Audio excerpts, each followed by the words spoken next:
Howdy, and welcome to another episode of Untold Tales from this side of nowhere. As you may have guessed, this is not in fact that one podcast you listen to about true crime. This is Untold Tales from this side of nowhere. And I'm your host, Connor Jones, bringing you another story from just about as close as you can get to this side of nowhere. That is Poverty Flats, Wyoming. But first, here's a message from our sponsors. The podcast is sponsored by Basin Pharmacy in Basin, Wyoming. Basin Pharmacy is your hometown pharmacy, as well as your source for over-the-counter medicine, vitamins, and supplements. They also carry office supplies, Russell Stover chocolates, and greeting cards. The friendly folks at Basin Pharmacy are happy to help with any of your medicinal needs, whether you have a prescription to fill or a question about your meds. You can stop in Monday through Friday from 9 a.m. to 6 p.m. and Saturdays from 9 a.m. to noon. We're also sponsored by the folks at the Wyoming Welcome Program. They offer welcome baskets and table talk brochures. You can reach them at Haley J, that's HALEYJ, at wyomingwelcome.com. And now, the podcast. Man, summer is flying fast. The 4th of July is here. We've celebrated our nation's independence, and now we're staring July right in the face. I already saw something about back to school advertised when we were in Utah last weekend, and I just closed my eyes. You know, I don't look at that stuff. It's far in the future. And our kids are loving summer. And the topic today is really, it's a summer topic because in Wyoming, where it's cold most of the year, the only time when you really can go swimming outside is during the summer. And if you're going to take a swim, then you're going to go to a swimming hole. And that's what today's topic is, swimming holes. So, put on your swim trunks, get your water wings out, and maybe put on a pair of goggles because today everyone is going to get soaking wet. Here goes. Swimming hole. The name just has a certain ring to it. Though there are a couple other holes out west, none of them compare to the swimming hole. There's the hole in the wall of Butch Cassidy fame, and there are watering holes, but the swimming hole holds a special place in the heart of anyone who has grown up in the middle of nowhere. The Oxford English Dictionary reports the first known usage of swimming hole at 1867 in the writings of G.W. Harris, one of the earliest American outdoor humorists, which I find rather fitting. If you're unfamiliar with the concept, a swimming hole is a place where the water is deep enough to swim in a pond, creek, or river. In my opinion, the term cannot apply to a lake or another large body of water. A true Wyoming swimming hole has to be muddy, and it's best if the water in question serves for irrigating either before or after its use as a swimming hole. Our family's favorite swimming hole was probably the ditch right below our house on Poverty Flats. Our lane, which was just over a half mile long, crossed the canal at a concrete box at the bottom of the hill where the house sat, and a cattle guard made passage over the ditch possible. The concrete box was quite large, and it was about 3.5 feet tall, which meant the water upstream fell a fair distance before running out the other side of the box and continuing down the ditch. A slot on the upstream side of the concrete box allowed for 2x4s to be slid in, forming a dam and backing up the water so the fields above the cattle guard could be irrigated.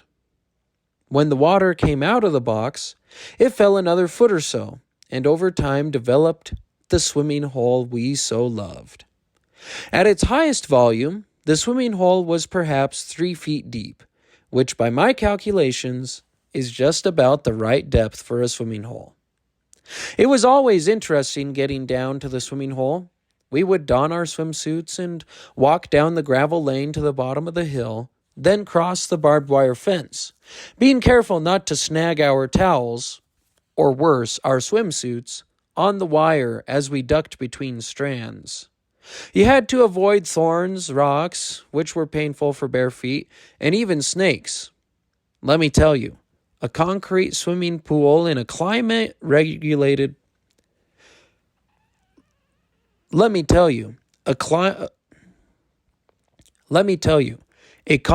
swimming pool in a climate-regulated building is a boring place to swim. Just getting to the water was a victory in and of itself growing up, and it just added to the excitement of swimming. Upon reaching the swimming hole, we would find a safe place to hang our towels and go through the ritual of entering the frigid water, which was especially invigorating in early June. Sometimes by the end of the summer, the ditch water was quite a bit warmer, and getting in was no problem. But at the start of the swim season, it took some real willpower to force yourself to get wet. There are only two ways to enter a swimming hole: the full send and gradual immersion. Though I had friends who opted for the full send, who went on to be very successful venture capitalists and high-stakes poker players, I was more of a gradual immersion type of guy. I usually began with my toes and worked upward, occasionally submerging entire millimeters of my body at one time. I found that if you could just get past your waist, it was much easier to commit to the final plunge and dunk your torso. After your whole body was wet, the water didn't feel nearly as cold, and you were finally ready for swimming. Let's talk about water. In the Bighorn Basin, water is a precious commodity. Our ancestors worked themselves to death irrigating the basin, and the occasional drought reminds us that we are fully at the mercy of the man upstairs when it comes to water for crops and recreation. In some places, like Minnesota, they have 10,000 lakes to choose from. They've got water to spare. People even complain about rain in places like that. Not in Wyoming. It could pour buckets on a wedding, and no one would get upset. In fact, very few people even own umbrellas. That may be more due to the fact it doesn't rain very often, and when it does, it falls more horizontally than vertically due to Wyoming's almost constant wind, but that's a topic for another day. At our favorite swimming hole, the water was not what you would call crystal clear. Generally, it had run down a few furrows prior to its arrival, so it was muddy and brackish and wonderful. The ditch we swam in had a collection of shale and clay in the bottom, with some sand on the banks. Water picked up a little of everything and took it with it. We loved it. I've heard people complain about swimming in irrigation water, but we never did. My wife Lily, who grew up in Butte, Montana, once told me she didn't think she could swim in the reservoir near my parents' house on Poverty Flats because the water was, quote-unquote, disgusting. You only say that because you grew up swimming in a swimming pool, dear, I replied, skipping a rock over the little waves that lapped the edge of the reservoir. We went to the swimming pool maybe 4 or 5 times a year. For us Wyoming kids, this is the pool. Yes, but it's still gross. We never swam in ponds or ditches in Montana, she responded, crinkling up her nose in disdain and peering down into the murky water. I grinned. That's because the ponds and ditches in Butte only thawed out for about a week every year. Unless you chopped a hole in the ice, there wasn't any water to swim in. After my clothes finished drying, I decided I wouldn't make any more snide comments about Montana's climate.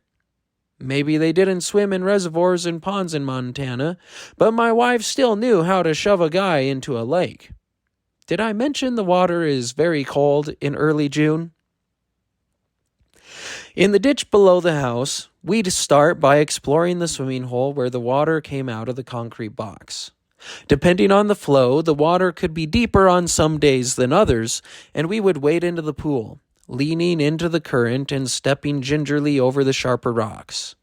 Where the water spilled into the pool, it made a great waterfall, and we enjoyed backing into it and letting the water tumble onto our backs and shoulders.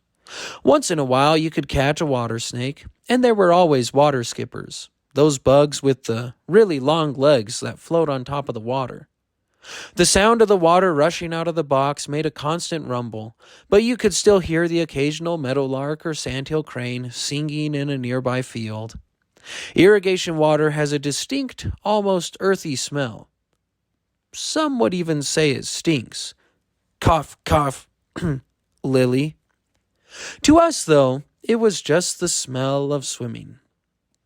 We'd crawl up through the little waterfall and into the concrete box, which inevitably had a layer of algae growing on the bottom, and made a pretty comfortable cushion for bare feet. Inside the box, the roar of the water entering from the canal above was almost deafening, and the pattern of sun and shadow made by the cattle guard above us made stripes of light and darkness on the walls. Depending on how many boards were inserted in the dam, the water would either be pouring out in a torrent or spraying between the boards. It wasn't hard to imagine you were in the bilge of a wooden ship from days gone by that had sprung a leak and was beginning to sink. "Captain," I spluttered, shaking water from my eyes, "we've sprung a leak! We're going down!" "Do what you can to patch them up," Fred would holler above the roar of the water. "I'll evacuate all the women and children." Frantically, I would shove sticks and moss into the cracks between the 2x4s Uncle Greg had inserted in the concrete slot to form the dam, trying in vain to block all the leaks. The water pressure was high enough they sprayed out several feet, but I did my best. Meanwhile, to evacuate the women and children, Fred grabbed rocks that had slid down from the road above and tossed them into the water on the other side of the concrete box. "Everybody out!" he hollered in his Scottish captain's voice, because obviously all sea captains are Scottish. "Women and children first!"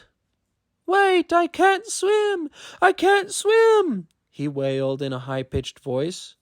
"Don't worry, ma'am. There are plenty of life jackets," he'd reply in his captain's voice. Splash! He dropped the rock into the water. "How are you doing patching those leaks?" he asked, turning to me. "It's not going well, sir," I replied, sticking a finger in one leak, only to find another one had sprouted beside it. "It looks like we're going down with all hands." "I hate to lose so many good hands," Fred said gravely. "I bet we'll lose a bunch of legs and feet, too. This voyage was doomed from the start." "Don't be so hard on yourself, sir. Shall I give the order to abandon ship?" "Aye, we've no other choice. Abandon ship." I began yelling at the top of my lungs. "Abandon ship! Abandon ship!" "A good captain goes down with his ship," Fred said with solemnity. "But Captain, you have so much to live for," I argued. "We can all live to sail another day. Come with us." "No, 'tis my lot in life to perish on the high seas," Fred growled. "May we meet on fairer tides," he said, clapping a hand to my shoulder. "Aye, aye, Captain," I replied, and jumped in the swimming hole with a splash. To be fair, when we were in the ditch, we didn't actually do any real swimming. The water wasn't deep enough for that. Usually our swimming consisted of wading through the water crouched like Russian Cossack dancers so that only our heads rose above the water's surface. Or we crawled through the ditch with our legs mostly floating behind us. In the ditch, we were crocodiles lazily drifting in the current, or soldiers in the trenches of World War I. Some of the most epic mud fights ever fought took place in that irrigation canal. There was a point not much farther past the big swimming hole where a short branch of the ditch split off nearly at a right angle, and a quantity of water would would flow into this fork while the rest of the water continued flowing down the canal. We found this fork made a perfect trench for our mud fights. Usually it was boys versus girls, with Fred and I manning our posts in the little branch and the trio of trouble, which consisted of Candace, Beatrice, and Alice, in the main part of the ditch. "Take that, and that, and that," I yelled, flinging mud and sand over the ditch bank and toward the trio. "Incoming!" Candace wailed, and the girls fell to their bellies as the mud sailed over them. If the mud had just the right amount of water mixed in, it made a satisfying little row of splashes that in my mind perfectly imitated a trail of machine gun tracers splashing in the water. As Fred scooped more mud from the ditch bank, the trio unleashed their own volley. I quickly dropped to my knees and took cover behind the ditch bank. Mud splattered around us, splashing into the water and thudding against the opposite bank. "They've got us outnumbered, the poor—" Fred's comment was cut short when a handful of mud smacked into his face, filling his open mouth with wet sand. "Gah! Bleh!" he spluttered. "Man down! Return fire!" I yelled as Fred wiped at his face. Scooping up a mud ball, I peeked over the edge of the ditch. Alice was bent over, her back to me, and Beatrice's head was just visible over the ditch bank. With a flick of my wrist, I flung my sodden projectile in their direction, and as it flew through the air, it disintegrated into a cloud of mud. The effect was immediate and satisfying. "Ah!" Alice wailed as mud splattered her back. "My hair!" Beatrice screeched. "He got it in my hair!" Fred and I guffawed at our sister's expense, Fred's mouth and eyes barely visible through the mud that coated his face. Our laughter was cut short, however, by a fresh barrage of mud. "We're being flanked!" I bellowed. Mud flew. Bodies splashed into the water. Both boys and girls screamed. Candace had crept around the corner of the branch in the ditch and was now lobbing projectiles down the ditch at us, and we were completely unprotected. "Quick, we need ammo!" Fred yelled as Candace's latest volley coated the two of us in a new layer of mud. We scrabbled to grab handfuls of mud and throw it back, breathing heavily in the excitement. The next time Candace's head appeared around the corner, I unloaded my arsenal. It was a direct hit. "Ow!" Candace wailed. "No face shots! I'm going to tell Mom!" The feared phrase, "I'm going to tell Mom," was enough to strike fear into the heart of the bravest soldier. An immediate cessation of hostilities ensued, and we began discussing peace. As is the case with most mud fights, however, negotiations were interrupted with a renewal of the conflict when Alice plastered one of the peace envoys with a large mud ball, and the whole process began again. That's just how it goes in the swimming hole when you're battling your sisters.